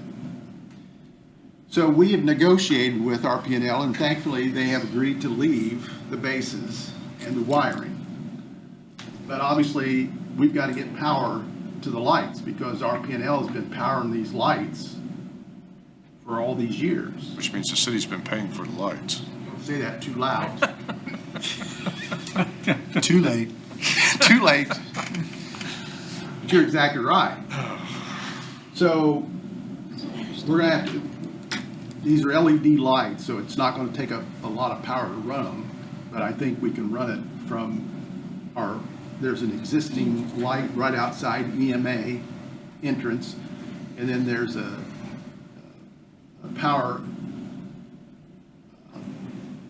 we used to have landscape lighting around, and so we have a power outlet on the southwest corner of the annex, and I think we can power it from there. But obviously, it's going to take some money to get From the here to line there. to the lights. So tonight, if you go down there to the project amount, it's $488,125. What we've committed to so far is $514,883. So if everything was paid today, we would have a deficit of $26,758. To approve those pending change orders and to pay for that deficit that will result at the end of the project, I've been asking for $52,000. Steve, can I ask what was wrong with the lights, just for the public watching? You're doing the other things to make ADA comply, I get that. What's wrong with the light? Were there issues with that? They were just what? So they were really old to start with, so they didn't put out much light over the years. With the, And you remember the lighting, and the ones we've got out there now that's working are putting out more light than what was there before. And then we want it to be aesthetically compatible with what the city had put along the front of the courthouse. And those aren't our lights out there on 4th Street. Is this all, I mean, I guess what I'm looking at is what is necessary. I'm just struggling. I'm on the struggle bus. So, I mean, y'all can go ahead and vote tonight, but it's, Well, That's a lot of money for lights and bollards. I can't do anything about the tariffs. No, we can't. I understand that. Do we have those, Steve? Are we stuck with those things? Or are they here yet? Yeah, they're here. Oh, they're here. Steve, what is your recommendation? He wants $50,000. I'm asking, Steve's been dealing with this for how many years? I mean, it seems like a long time, doesn't it? yeah. It's I been 2 mean, years. this is not your fault, obviously. So, I'm It's asking, not his I'm fault. asking for you to commit $52,000 to, and you're gonna negotiate And then, later yeah, with, he's gonna try to get some of that back for us. I would suggest that $52,000 should come out of the joint project money that is available. That's in the Excess of general $1 million fund. From the help. Yes. Where we money. replaced, we paid Yeah. ourselves back, we paid the county back out of ARPA money for previous projects that had been paid out of the general fund. okay, so Did that help me on in this, because this all December of came about before I came on council. Oh, yeah. If you were able to negotiate with them and receive some of that back, well, what I would anticipate is we'll get some additional bills that we're not paying. okay, all right, okay. But again, the expenditure of ARPA funds is $443,000. Right. So we're significantly over. Right. And part of that is by design, that we didn't want to commit too much money from ARPA and not be able to spend it all, because it all had to be committed by December of 2024. And so we made a lot of changes to the ARPA budgets in December of 2024, including paying ourselves back $1,052,000 for projects that had already been completed with general fund money. So that money we are calling the joint project fund. So commissioners and council agree on how that would be spent. This would be one of those items that I would suggest we spend some of What that is the money on. balance on that part of the money? Do you know? $1,002,000. We spent, the only thing we committed out of that up to this point is $50,000 for 2 years of funding of our call it we reconfigured the department heads, and in one case, we increased, promoted a person from a manager to a department That's the head. only thing we've spent out of Well, that joint money? we had committed $200,000 for the director Yeah. of the building Yeah. and planning departments. Okay. And we never filled that, so that's back in the mix. So there's $1 million left available there. To me, it seems appropriate to take it out of that, since that would have been ARPA funds if we had Correct. Yeah. to the minute amount. Okay, so what you're requesting is that we approve spending $52,000 of that fund.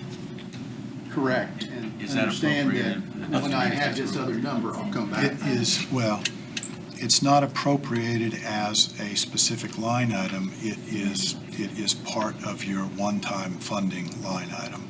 So it doesn't have its own line item. It is in the general fund, just as your $3 million of one-time expenditures is appropriated from the general fund. But that's the part that is appropriated. Okay. You could do an additional appropriation with just that money, but if you're not, if you foresee spending the entire $3 million on something else, this would be an I appropriate will make use the of that. motion that we appropriate to spend over the 52 million. 50,000, sat here too long. 52, there you go, Steve. Those tariffs hit. We really have bollards. more than our entire budget. 52,000 out of the ARPA. The joint. The joint That- project. Joint project. That's my motion, and thank you, Steve. I can't imagine the headaches. I see why the gray hair is coming. Oh, wow. So, thank you. spot right there. Thank you for all that work, because that I had didn't to have have a been a single royal gray pain. hair until I was elected commissioner. That's true. And that's Bald pretty spot, close to bald spot from pulling them out. The bald spot is not my fault. Okay, do we have a second to Kathy's I will motion? second that motion. Any further discussion? All in favor, aye? Aye. Any opposed? Motion passes. You're saved. Thank you. To, I trust you to negotiate with those people. to make. I'll try my best. Jointly Did he help you approved, call me? Would you like to make a motion I'll make a motion to approve. to approve that out of the joint project line? Yes. I will second that motion. Any further discussion? If not, all in favor of the motion signify by saying aye. Aye. Opposed, same sign. Motion carries. Is the mailbox back yet, Steve, or is it still over here? It's still on this side. Okay, Jeff, do you have anything else to add? It's a dangerous question. I know, I thought about wording that. Just briefly, the redevelopment commission is meeting on Friday to discuss a number of things, including how are we going to craft a budget that will allow for a maximum expenditure from redevelopment commission of the $1.2 million that we're committing to the water tower project at the Gateway Park. So we're looking at revenue we have available. The major expenditure from the redevelopment commission funds on an ongoing basis is the two bond payments that are made out of that fund for the Sugar Creek TIF bond and the Dot Foods TIF bond. But there is money available. It's around $1 million, but we need to clarify exactly, and that's one of the things we'll be doing at that meeting on Friday.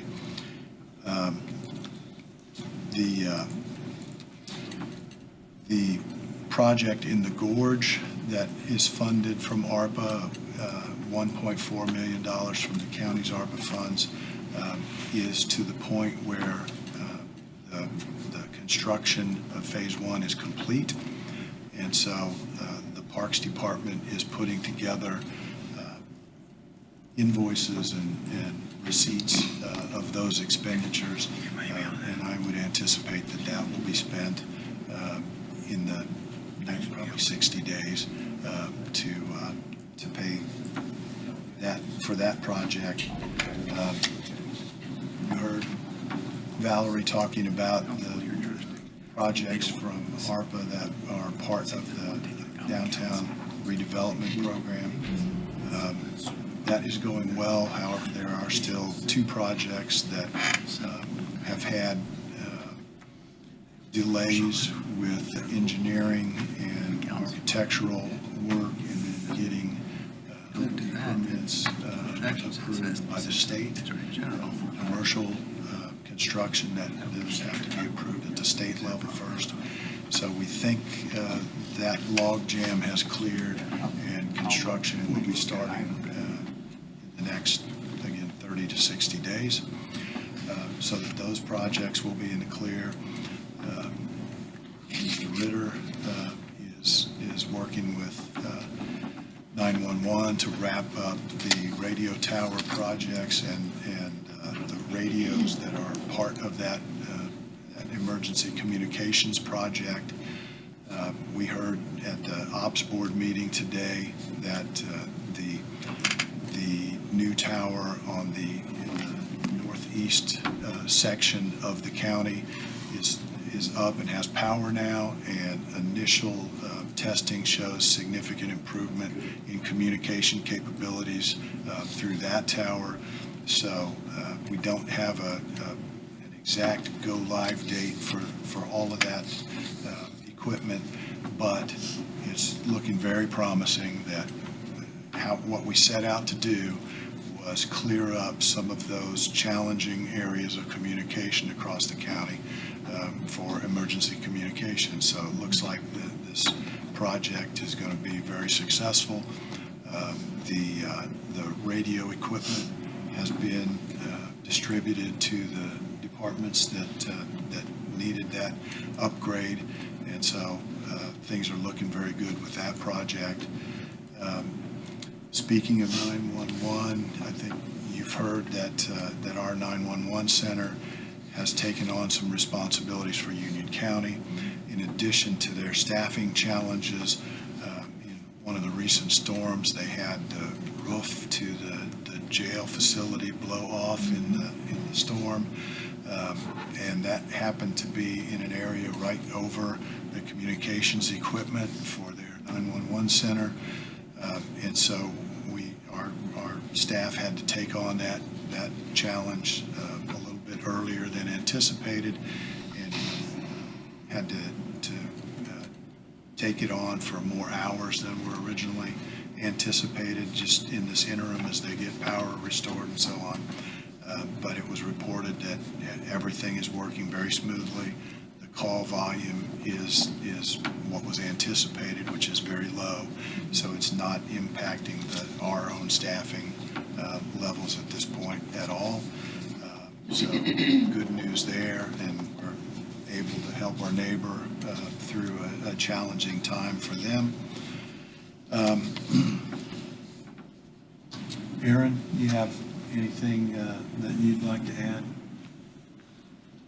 I would like to make a motion to approve the minutes. That's a good idea. We didn't get through all of our agenda this morning while we had a quorum, so we have a couple of things to take. Sounds fine. Okay. Make a motion to approve minutes from May 6th Commissioners meeting. I will second that motion. Any further discussion? Hearing none, all in favor of the motion signify by saying aye. Aye. Opposed, same sign. Motion carries. Claims. I have the following claims. Dunflex garnishments, May 15, 2026. Federal payroll tax and perf, May 15th, 2026. Payroll, May 15th, 2026. General claims dated May 20th, 2026. Wheel and serve tax paid 5/20/2026. CVAT distribution paid 5/20/26. Lit distribution paid 5/18/26. Fit distribution paid 5/10/2026. MasterCard paid 5/15/2026. Make a motion to approve those claims. I will second that motion. Any further discussion? Hearing none, all in favor of the motion signify by saying aye. Aye. Opposed, same sign. Motion carries. Thank you. That's all I have. Thank you. So, two additional items just to touch on briefly. As we are preparing for the budget season and putting the final touches on our budget, which is due on Friday, there are a couple of things for you to be aware of. Number one, this is the 5th year of our 5-year contract with Reed to provide ambulance service in the county. Calendar year of 26. It's the calendar year of 2026, so that contract expires at the end of December. We're starting the process of working through a rebid of that process, and we'll keep you posted on how things are going there. We also, as you know, our insurance programs are renewed July 1 each year, so we are in the process of getting information for both our casualty insurance as well as medical insurance. So that is in process, and we should have those numbers before your budget hearing in July. But in the interim, we've put in an estimate of what we expect that will be additions to the budget that we turn in on Friday. So those numbers obviously are subject to the final quotes for those insurance packages, but we're doing the best we can to estimate what that additional cost might be. And you have till a week from Friday. It's not this Friday. I think it's the 31st. No, it's the 22nd. It was, You moved it up again? no, budgets were to be submitted to the auditor by the 22nd. Oh, I thought it was the Yeah, 31st. 'cause Wow. I'm not sure everybody understands that. The messages that were sent to were everybody sent said the 22nd. Okay. Bobby took care Okay. of making sure that was also. Yeah, that's true, she did. Most people understand. Max, can I ask one thing before we go? Since the Western Wayne News put it in their paper that we were looking at trying to help the auditor get a contractor to help with budget time net, do we have an update on that? That changes. Daily, frequently, hourly? yes. We had a plan with Mark to address that, take care of it internally, since the person that we were looking at from outside that we thought would assist turned us down. Mark questioned what we agreed to the day before, and I have not been able to talk with him in detail of that. But I think I think we will definitely be able to handle it internally with some changes, and we'll probably be talking about those. I'll let you know what's coming, but we'll take some action at the Personnel Committee to address that issue. As I said, it's because Western Wayne reported that, so we wanted the public to see what we're doing. And Mr. Holscher is not here this evening, so I want to make sure. We looks like we will be taking care of it internally and getting this all without outside help, but it's going to take some changes from some personnel issues here. No additional money, use the money that's in the budgets now, but redirect it.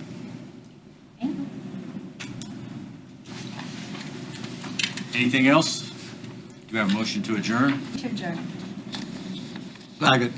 And moved and seconded to adjourn. All in favor, aye. Aye. Any opposed? Motion passes. Thank you. Go back. Yes, sir. Technically.